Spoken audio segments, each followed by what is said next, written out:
எல்லோருக்கும்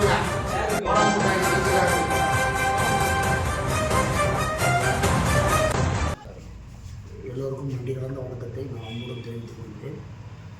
மாஞ்சோலை பிரச்சனை இங்கே வந்து அத்தனை இடங்களுக்கும் நன்றாக தெரியும். மாஞ்சோலை வந்து கிட்டத்தட்ட 100 ஆண்டுகளுக்கு மேலாக அங்கு செய்யும் தொழிலாளிகள் வாழ்ந்து வருகின்றனர். தலைமுறையாக வாழ்ந்து வருகின்றனர். ஒரு காலகட்டத்தில் பிபிடிசி வந்து எங்களுடைய குத்தகை காலம் முடிவுற்றது, அதனால் அதை வந்து கம்பெனி மூடி போகணும்னு சொன்னாங்க. அரசாங்கம் வந்து உடனே அங்கே இருக்கிறவங்கள எந்த விதமான வாழ்வாதாரமும் கொடுக்காம உடனடியாக அவங்க அந்த மாஞ்சோலை கிராமத்திலேருந்து கீழே இறக்கிட்டதாக உயர்நீதிமன்றத்தில் அவங்களுடைய வாக்குமூலத்தில் கொடுத்துருக்காங்க. அதை கண்டித்து நான் ஏற்கனவே உங்கள் எல்லா நிறுவனங்களுக்கும் ஒரு பேட்டியாக கொடுத்துருந்தேன். அதுவும் குறிப்பாக முக்கியமான சில ப்ரெஸ்ஸுக்கு நான் பேட்டியாக கொடுத்துருந்தேன். அதாவது நீங்கள் வந்து தலைமுறையாக வாழ்ந்து வரவங்கள நீங்கள் ஒரு எந்த விதமான அவங்களுக்கு வாழ்வாதாரம் கொடுக்காம உடனடியாக நீங்கள் கீழே இறக்குறீங்க அப்படின்னு கேட்டதுக்கு கூட அவங்க நாங்கள் வந்து தெற்கு பாப்பாமலத்திலையும் வெட்டியாருக்கு இடம் கொடுக்க போனால் சொல்லியிருக்கேன். அதை வந்து அவங்க இறங்கிட்டாங்க. இப்போது அதை மாதிரி இருக்கிற சூழ்நிலையில் நீங்கள் வந்து இப்போ அவங்க வந்து வாக்குரிமைக்காக அவங்க போய் கிட்டத்தட்ட 890 பேருக்கு வாக்குரிமை தான் நீங்கள் கொடுத்துருக்கீங்க. அப்போ இது எது உண்மை? அதாவது அவங்கள இறக்கிட்டேன்னு சொன்னது உண்மையா, இல்லை இப்போ அவங்க இருக்காங்கன்னு சொல்லி 890 வாக்குரிமை கொடுத்து உண்மையா அப்படிங்கிற ஒரு கேள்வியை இந்த அம்பாசமுத்திரம் சட்டமன்ற தொகுதியில் ஒரு சட்டமன்ற உறுப்பினராக நான் கேட்பதாக தவறு இருக்கான்னு எனக்கு தெரியல. அதுவும் நியாயமான கேள்வி தான் நான் நினைக்கிறேன். ஏன் அப்படின்னு கேட்டால் அவங்க வாக்குரிமை கொடுக்கக்கூடாது என்பது என்னுடைய எண்ணம் அல்ல, அதுதான் தவறாக புரிஞ்சுக்கூடாது.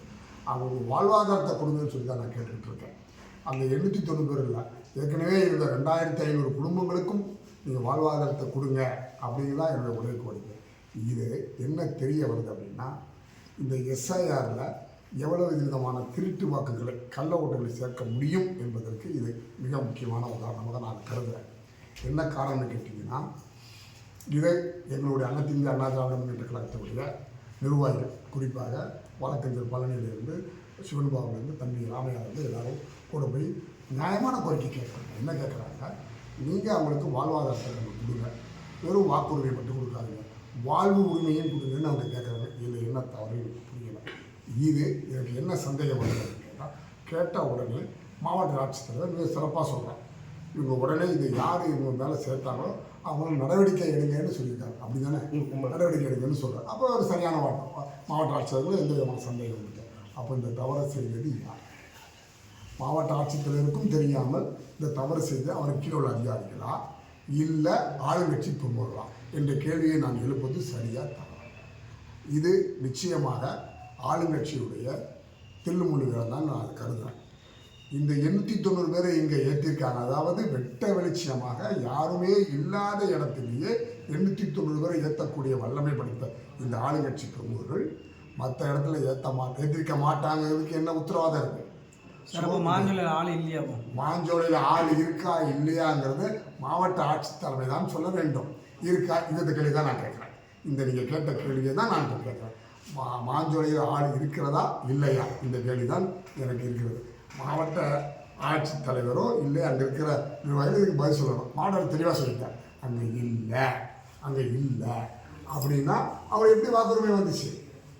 எனக்கு அவங்களுக்கு வாக்குரிமை கொடுக்கக்கூடாது என்பது என்னுடைய எண்ணம் இல்லை. அவங்க அங்கே இருக்கணும், அவங்களுக்கு வாக்குரிமை கொடுக்கணும். இல்லாதவர்களுக்கு கொடுத்தீங்கன்னா அது தவறான. அப்போது அந்த ஓட்டை நீங்கள் கள்ள ஓட்டாக போட முயற்சிக்கிறீங்க.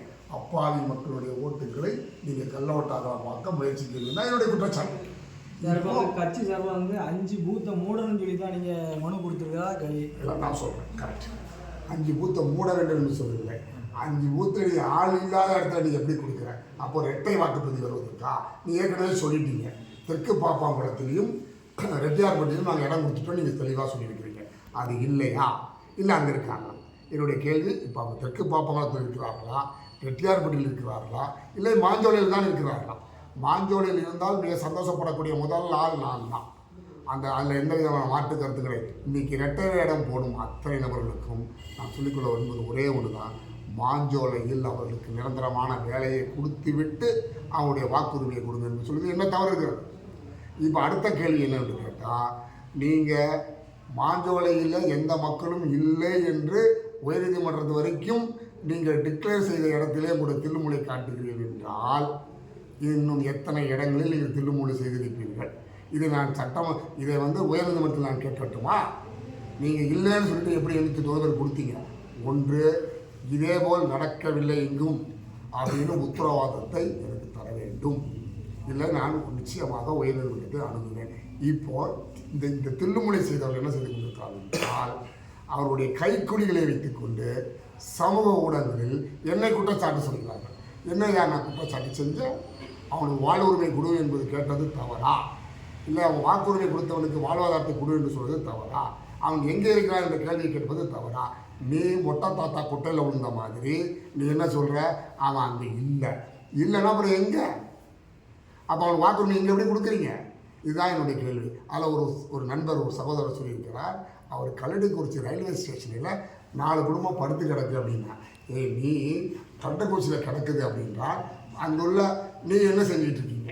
ஒரு மனிதாபனம் உள்ளவர் நீ என்ன செஞ்சிட்ருக்கீங்க? எனக்கு தெரியாது, ஒத்துக்கொள்ளுங்க, எனக்கு கள்ளக்குறிச்சி கிடந்தது தெரியாது.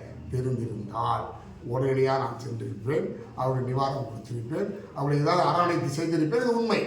ஆனால் நீ என்ன சொல்கிற? இன்றைக்கி கள்ளக்குறிச்சியில் கிடந்தால் சட்டமன்ற உறுப்பினர் தெரியுமா? சட்டமன்ற உறுப்பினருக்கு ஜோசியம் தெரியாது. அவருக்கு மாவட்ட ஆட்சித்தலைமை என்ன சொல்லுதோ அதுதான் தெரியும். எனக்கு நீ ரோட்டில் போகிறவன் வரவன் அங்கே படுத்துருக்காங்க அப்படின்னு சொன்னால் எனக்கு தெரியாது. எனக்கு என்ன தெரியும்? மாவட்ட ஆட்சித்தலைமை நான் பாப்பாங்குளத்துக்கும் ரெட்டியார்பட்டில் ஒரு இடம் கொடுத்து விட்டு என்று சொன்னதுக்கப்புறம் நான் யார் பேச்சு கேட்கணும்? அவங்க பேச்சு தான் நான் கேட்க முடியும். அதனால் நான் பார்க்கல. ஆனால் அவங்க அங்கே இருக்கும்போது நான் அங்கே போயிருந்தேனா, அவங்க உணவு கொடுத்தேனா என்பதை கேட்டு பாருங்கள், தெரியும். நான் கொடுத்தேன். இன்றைக்கி அவங்க இல்லாதவனுக்கு எப்படி வாக்குரிமை கொடுக்குறீர்கள்? இதுதான் என்னுடைய கேள்வி. நான் கேட்பது சரியாக தரும். இதேபோல் மற்ற இடத்தில் நடந்திருக்காது என்பது என்ன உத்தரவாதம்? இதே அம்பை தொகுதியில் மற்ற இடத்துல நடந்திருக்காதா? இதே மாதிரி அம்பை தொகுதி இன்னொரு முக்கியமான இடம் இந்த சேர்வலாறு, லோயரு, காரையார் 3 இருக்குது. அங்கே நிறைய அரசு வேலை செய்வது நிறைய பேர் இருக்காங்க. அவங்க காலி பண்ணி போயிட்டாங்களா இல்லையா? அது ஒரு கேள்விக்குறியாக இருக்குது. ஸோ இப்போ எஸ்ஐஆரில் மிகப்பெரிய குளறுபடி நடந்திருக்கிறது என்று இதோட ஒரு நிறுவனம் தேவையா? இல்லாத இடத்துல 890 ஓட்டுகள் ஏற்றிய இந்த நிலைமை யார் செய்கிறது? அது மித்தக்க நடவடிக்கை எடுங்க.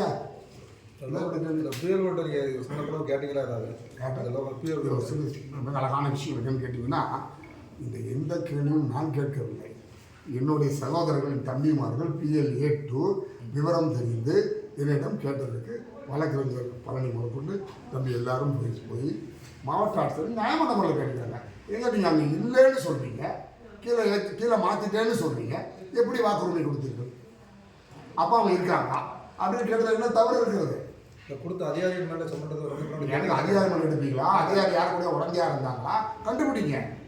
யார் தப்பு செஞ்சா கண்டுபிடிங்க. அது அந்த தப்பை மறைப்பதற்காக SCCB தான் உங்களுக்கு கிடைச்சானா? SCCB அந்த மக்கள் கருணை காட்டுறது எந்த கருணை காட்டல? நான் வாக்குரிமை கொடுத்த மாதிரி அவனுக்கு வாழ்வுரிமையும் கொடுக்குன்னு நான் கேட்கறது என்ன தவறு? நீ எங்கேயா போயிருந்த? நீ கள்ளக்குறிச்சியில் 4 பேர் படுத்திருக்கான்னு சொன்னில்ல, ஏன்டா சொல்லு, நான் பார்த்துருக்கேன். எனக்கு அது நம்பிக்கை இல்லை அவன் படுத்தாங்க. ஏன்னா எங்கள் அரசாங்கம் சிறந்த அரசாங்கம், அவனுக்கு பாதுகாப்பு கொடுத்துருக்குன்னு நான் நம்புகிறேன். அப்போ என்ன இருக்குன்னா, அந்த அரசாங்கம் பாதுகாப்பு கொடுக்கல, மாஞ்சோலைக்காரர்கள் நிற்கிறதே விட்டுட்டாங்க. அதெல்லாம் உண்மை. அவங்க விட மாட்டேன்னு சொல்கிறேன், நான் பார்த்துக்கிறேன், தவறு இல்லையே. அன்றைக்கே நான் சொன்னேன், மாஞ்சோலை எனக்கு கூட சொல்ல நான் நடத்துகிறேன்னு நான் சொல்லியிருந்தேன். அந்த குத்தகை எனக்கு கொடுங்க நான் சொல்லியிருந்தேன். சொன்னா இல்லையா? கொடுங்க, நான் நடத்துகிறேன். நான் அரசாங்கத்துக்கு சவாலாக விடலை. அரசாங்கம் சரியாக SIR செய்யவில்லை என்பது இதோட நிரூபணம் உங்களுக்கு தேவையா?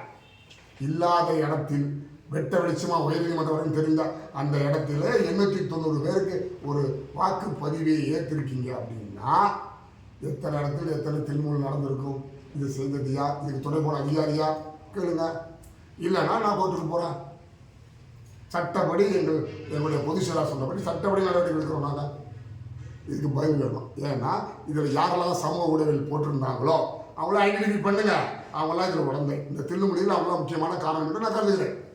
யாரோ ஒரு இயக்கத்தை சார்ந்தவர், ஒரு மாவட்ட கழக செயலாளர் இருக்கக்கூடியவர் SCCBக்கு என்ன தெரியும்? எனக்கு என்ன தெரியும்? அரசாங்கம் சொல்லிதான் நான் நம்ப முடியும். அவரும் முதல் குற்றவாளி என்று நான் கருதுகிறேன்.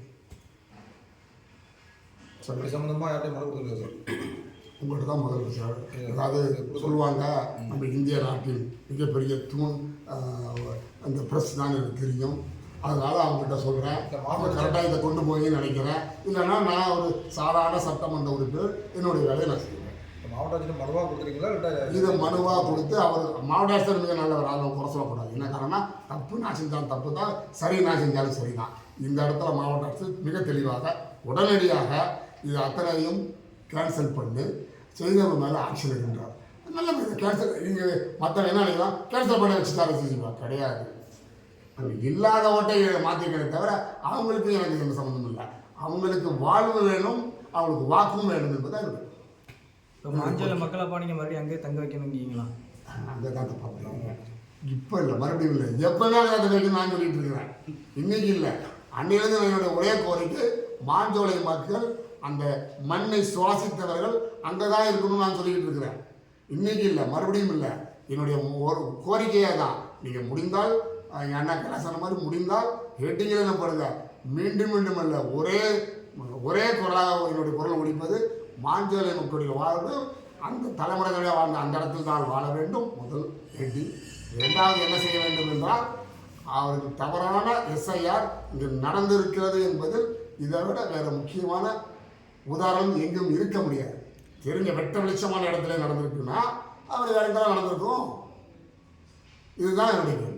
மீண்டும் அதிமுக ஆட்சிக்கு வருமா, அனைத்து இந்திய அண்ணா திமுக வருமா, மக்களை அங்கே உட்கார வைக்க முடியுமா, அதுக்கு வாய்ப்பு இருக்கா? அத்தனை அன்பு சகோதரர் கேட்குற மாதிரி அடுத்து வருமாங்கிறது கண்டிப்பாக வரும்.